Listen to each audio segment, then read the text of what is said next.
Hello, our friends, Evolutionary Energy Arts family. Hello there, welcome back. Welcome back, guys. As always, we thank those supporting us on Patreon and also on Ko-Fi as well.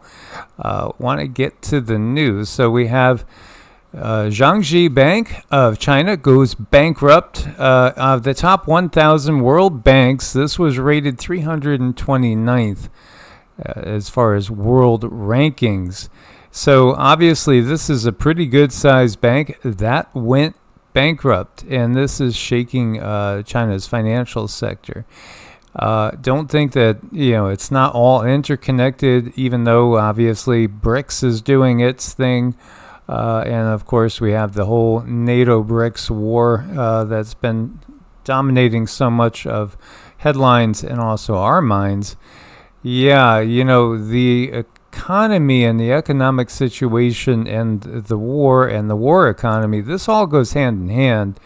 And the petrodollar is now really no more. Saudi Arabia didn't renew it. So we're going to be in for turbulent economic times. We've known this. I know you guys have expected this too, most of you. So is this the beginning of the big runs? Well, yeah, maybe and maybe not. We're 1 week away from the quote-unquote big events that Cliff High had mentioned. There's some sort of big event coming. If you follow Joni Petrie, I see other channels now popping up out of the woodwork saying, Vedic astrologer, world-renowned Vedic astrologer is saying World War III is next week. Yeah, she's concerned about the war.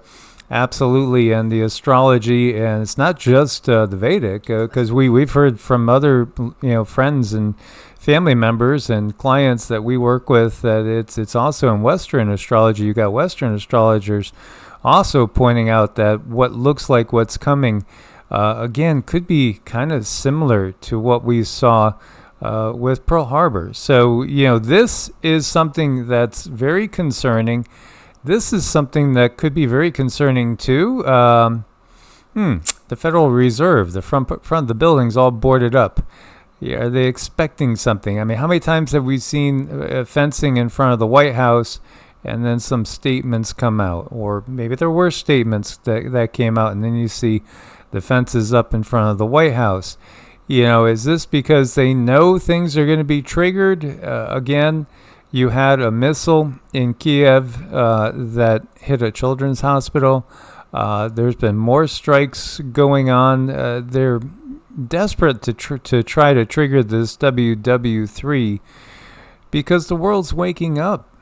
And, and they're waking up also to what this is saying here, geo and engineering. Yes, it is a reality.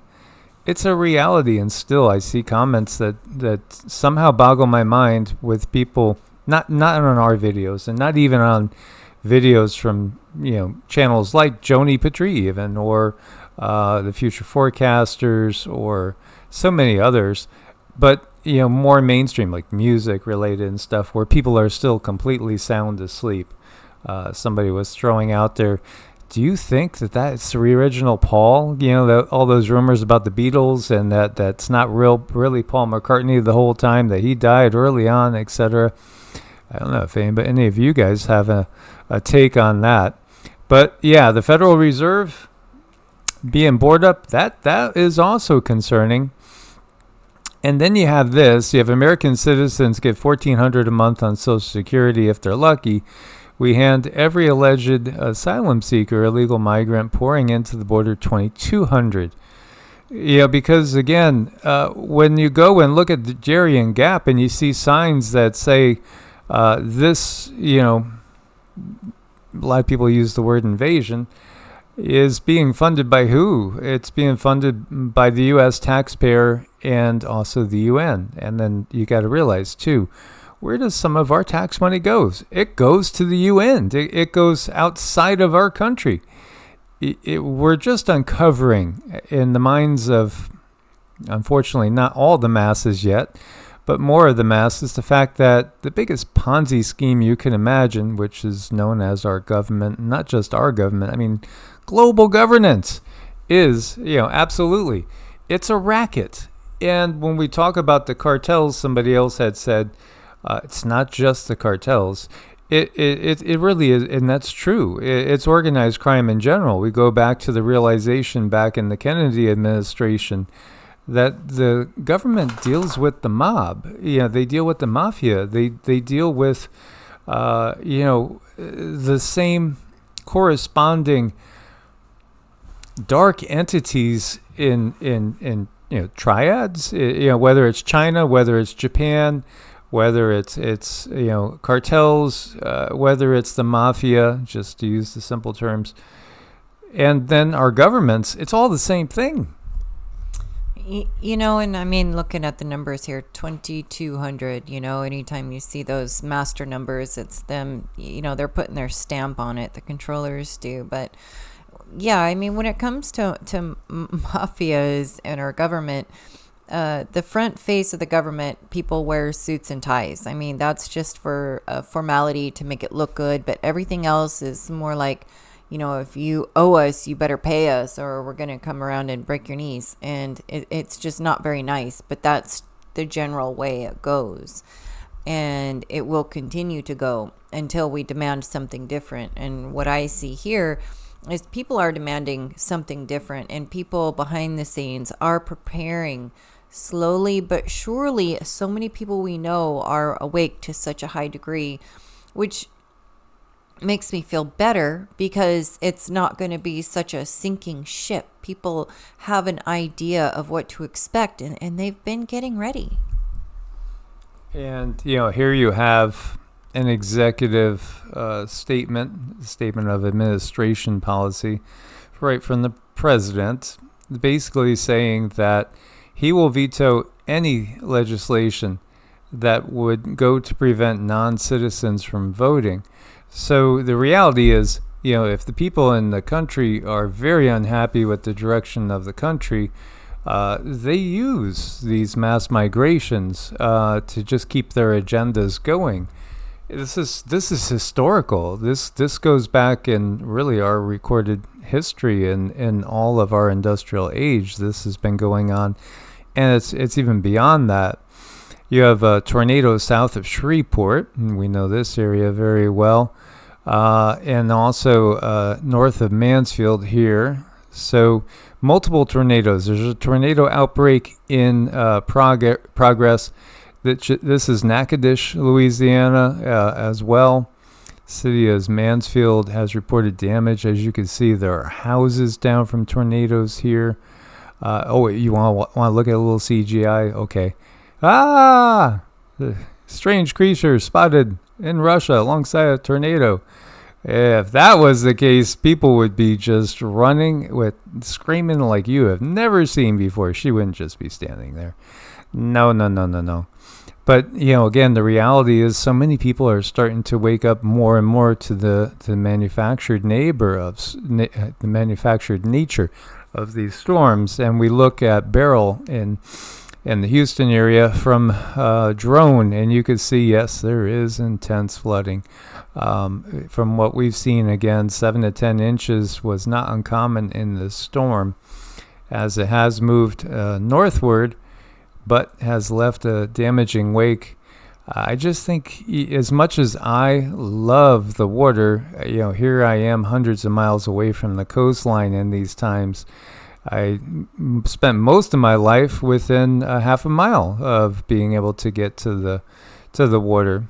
So, as much as I would like something like this, I just think you're kind of inviting trouble. Putting your house on piers where the water's coming underneath it. Yeah, it's nice to hear the waves at night, absolutely. But you're going to run into things like this when you build so close to the water. It's just kind of a given. It's so sad. I mean, I don't understand why anyone would do this. I really don't. I don't know anyone who just has money to just do this, knowing that the high likelihood that it's going to get destroyed is such a high likelihood. And then my heart bleeds for them, because this is your home. And regardless if you did this and took a chance, it doesn't take the hurt away. It doesn't take away that devastation of losing your home. That's your temple. That's your private place. That's your everything. That's your cocoon. It's your shell. It's everything. So my heart goes out to them. And the reality is, for some, it could be, second homes, third homes even. And when I was in Wilmington, North Carolina, and when I was able to go to the Outer Banks are just spectacular, but you find houses like that all over the Outer Banks. And you find them where people have rebuilt multiple times. Maybe they were on 2 or 3 foot stilts, and then next time they're on 6 foot, next time they're on 10 foot. But they love the atmosphere and the frequency as you look at a man in a dangerous situation near the Astrodome. Again, it's not good to go venturing out in these times. Not that I could speak. I've done that too in storms, going to get a better view of what's happening. Well, talking about a better view of what's happening, there's these weird X-shaped structures that are in the Earth's upper atmosphere. Scientists struggling to explain them. Unidentified, unexpected X-shaped formations in the Earth's ionosphere. Typically seen after solar storms or volcanic eruptions, surprisingly observed during periods of geomagnetic calm. They suggest some unknown atmospheric dynamics are influencing ionospheric formations. They detected C-shaped plasma bubbles indicating strong turbulence likely caused by terrestrial winds and atmospheric disturbances. So why didn't they catch it earlier? There are those that think this is all part of the decline of the magnetosphere. And again, the South Atlantic anomaly that we see here. And boy, a lot was revealed in the last few months with the fact that Bouvet Island, which is right here, right by this South Atlantic anomaly, happens to have a military research facility on it. And in remote viewing it seems like it goes way underground. And looking closer, there's spots, and we did videos on this, in this area that if you zone in on, you'll see a little blue light on Google Earth, and you go into that area and you click Street View and it takes you to Abu Dhabi, and it's like, what is going on with this? There's a lot of trickery on planet Earth that will get the flat earthers going, but the flat earthers are right in some respects. Like, space is not a vacuum. That's what we get. We get that space is not a vacuum. In fact, it's more akin to a liquid, more akin to a less dense form of water, some sort of vapor. But when you think of the sun with all that hydrogen, should we even be surprised? And the fact that this whole matrix is all about creating places for life to explore itself. And you have the 3rd Avenue Bridge in New York City stuck and unable to operate due to overheating. Yeah, there's a lot going on. Again, it's good to be as prepared as possible, guys. Over the years now, we have 3 generators for backup. But then again, are you going to have gas? Are you going to have propane? We did recently, the last one we got is solar, and we do have a 500-watt panel. With our hopes being we wouldn't have any AC, but at least be able to keep the refrigerator going in the worst case scenario. Mm-hmm. Yeah, you have to take a look and see what you can do, and with the solar generator, I was thinking, well, we might not always have gas, but while we do have the gas, we could charge the solar generator in between for when we need it. Just to try to skip us by times of need. So we're doing the best we can with what we've got. We don't have a huge setup. We don't have a lot of money to get stuff set up really, really good, but we are creative. We do get creative where we need to be, and I think that really helps. That's something that's going to be required in a time where if you don't have access to stores, you just start looking around and you start figuring stuff out. And that was one beautiful lesson I learned out in the desert, was you figure stuff out. Because when I went there, I was in this little itty bitty town, and there was only one general store that sold macaroni and cheese and some vegetables, and that's about it. So if you needed tape for something, if you needed a safety pin, if you needed, oil for your car, if you, anything, no, you had to figure it out at home or make the 100-mile trip into Vegas to get it. So you learn how to adjust. And I know all of you guys are going to do really good when the time comes. So, last night we had a breakthrough in channeling. Cindy had a major breakthrough in channeling, as she hasn't been channeling as much because she's been going through numerous issues herself, and so there was a major breakthrough, and we actually had several channelings come through. So we have to kind of catch up with getting some of that information across.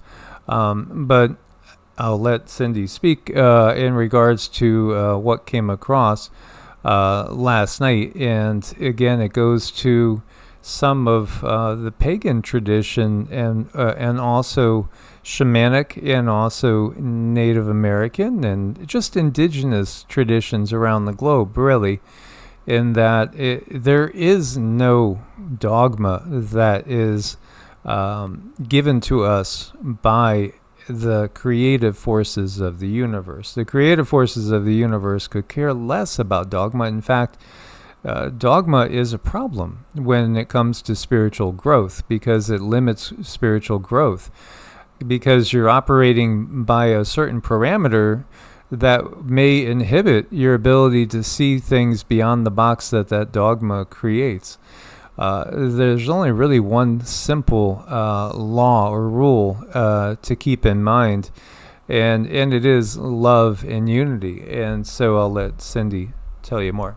Well, first I need to thank my husband, who's stuck by me all of this time and helped me and worked on me anytime I needed it. And I have friends to thank too, because they are on the same level I am, and we experiment with sound and we have fun. And because of her text, she had gotten this gong, and my energy must have been a little bit pent up, because she sent me a clip of her gong, and we were both very excited about this gong. And I listened to it, and I felt my whole body just really start to break up and change in a positive way. And later on, I was able to make the connection with Source that I absolutely love to do.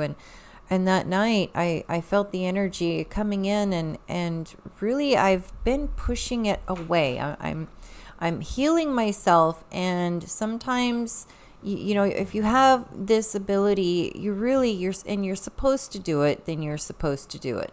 But I've been healing myself, so I've been holding off. But last night, this energy came through, and there was no holding it back. I mean, this energy absolutely was not going to just subside. So I had to break out with this energy. And when I did, and this energy form took hold, it was very much felt like the Source energy I'd felt before. It was not masculine, though. It was more of a feminine energy. And she said, I am Parvati, I am Lakshmi, I am Anandamayi Ma, I am, and she named off all of these mothers, like a dozen different mothers that are our guides. And she said, I do not have a name, but if it suits you, you can give me a name. And she proceeded to talk about the masculine and the feminine, and how the feminine has been trying to get through to talk about how we need to work together. And when I say masculine and feminine energy, it is easiest for us to view, male and female. But masculine and feminine energies come in so many different forms. We need to keep that in mind. And right now we're really out of balance, and even down to men and women, how we tend to break each other through the ego. And some of it's healing, but too much of it is abuse. Why men and women go after each other and they get married, and they do love each other to begin with, but 10 years down the line, there's been so much abuse that they're both stagnant and they're in pain. And so much of this trauma comes from the outside world that we live in, and the breakdown of the morals and values of our planet, and the breakdown of not utilizing Mother Earth as a healing mechanism, and the breakdown of families, and the breakdown of nurturing, and the breakdown of love, the breakdown of, using your humble nature to move forward in life. And I have to tell you, this energy that I was channeling, not only was it the divine feminine, but it is this energy of nurturing mindfulness, mind, body, breath. It is that thing that you do in life. And if you ask the universe for help, and the universe returns the answer with help, and it's that energy. I named it Grace. I named her Grace, because it is the grace that gets you through when you are humbly asking for something and you do the right thing. The right thing is going to happen. This is grace. This is the feminine energy. This is the, here, I will do for you. But we can't just expect it. You know what I mean? You have to nourish this energy. You have to nourish the feminine to experience the feminine. It was one of the most beautiful things I've experienced, besides floating in front of Source, seeing Vishnu, channeling Yeshua. It was just absolutely beautiful, and I loved it, and I do have people around me to thank, to help nourish me, so I can get back there, so I can bring this information to you guys, because I want you guys to know it's there. It's there. Use it. Depend on it. Work with yourself. Give yourself that love and that nourishment, and just watch and see how this energy that I call grace comes into your life and gives you what you need. We may not always have what we want in life, but we have what we need, and we get that through, we do it for ourselves, but we have to make the effort. So I hope that kind of describes everything well. I'm sure I left a lot out, because when the energy first came through, it was like a dam breaking. It was a lot of energy. It was powerful. I was yelling, not in an angry way, but the energy just came through like barreling through my mouth. I was really loud, because it's like this energy finally broke through. She's like, I finally broke through. And it was probably about a half an hour of channeling, and then it wound down and it got quieter and quieter. But that's what I remember of it. I just remember mostly the emotion of it. I liked that emotion, and I do plan on channeling this energy moving forward. So we look forward to giving you guys a lot more channeling in the future, and there is one coming that we'll be putting together from some other information that was coming through. As far as the one, I just called her the mother, when she was describing herself and her energies, and I didn't have the phone there to record it. Unfortunately, I would have recorded it and shared with you guys, but I was just calling her the mother, as she's the yin, to the yang, the divine masculine. And that's, again, something we could probably most easily just reference as, again, the way that so many of the indigenous people did in the Great Spirit and the Earth Mother. But it's more than the Earth. When we say Mother Earth, we're really talking about the mother of the universe. And it is her body that the universe is made out of, so to speak. As she also said, I am the counterpart to the one that you know as Vishnu for me and Cindy. But again, she also said she doesn't really have a name. She doesn't go by a name. And again, Source would be nameless. This is basic Taoism, in that one of the first verses, I think it is the very first verse of the Tao, that says the Tao that can be named is not the eternal Tao, because it's beyond names, it's beyond labels. And again, we think of ourselves as humans, but we are beyond just being a human. We're simply having a human experience at this point in time.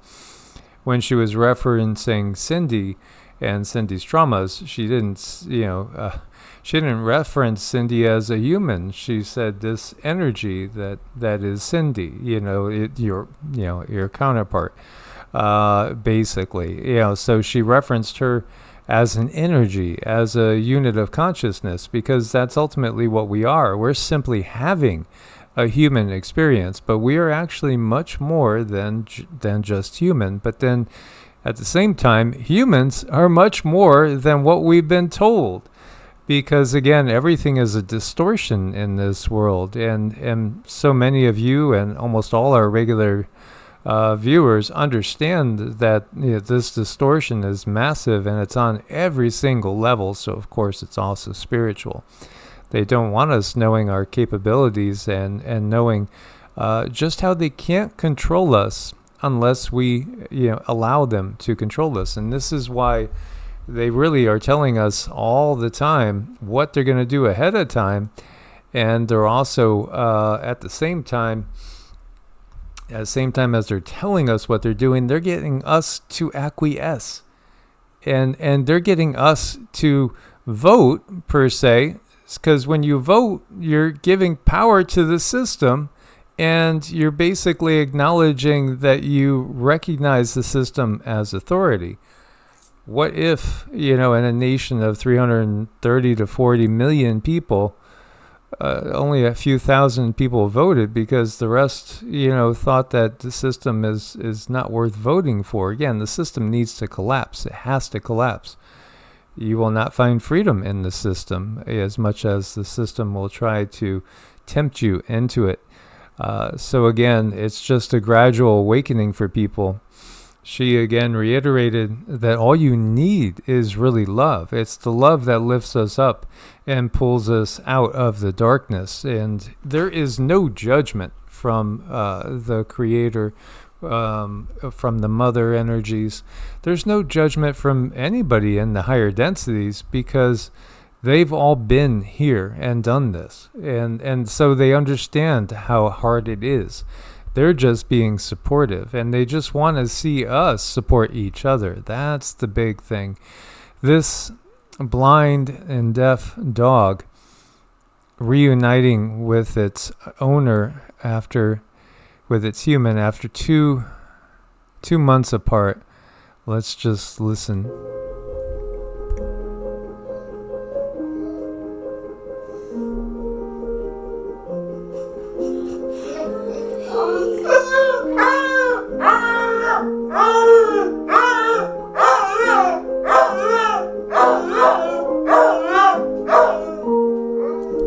That's love.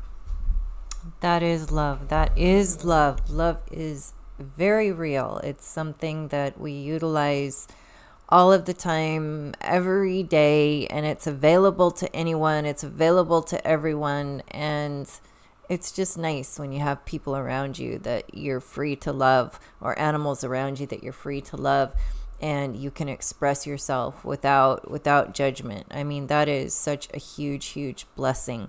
Not everyone has that, and I consider myself very lucky to have people around me that I can express myself in such a way, and I don't have to be afraid of them thinking, wow, she's just way too much, because I've been given this opportunity to express the energies that are out there for a very good purpose, and to give people hope and give people understanding.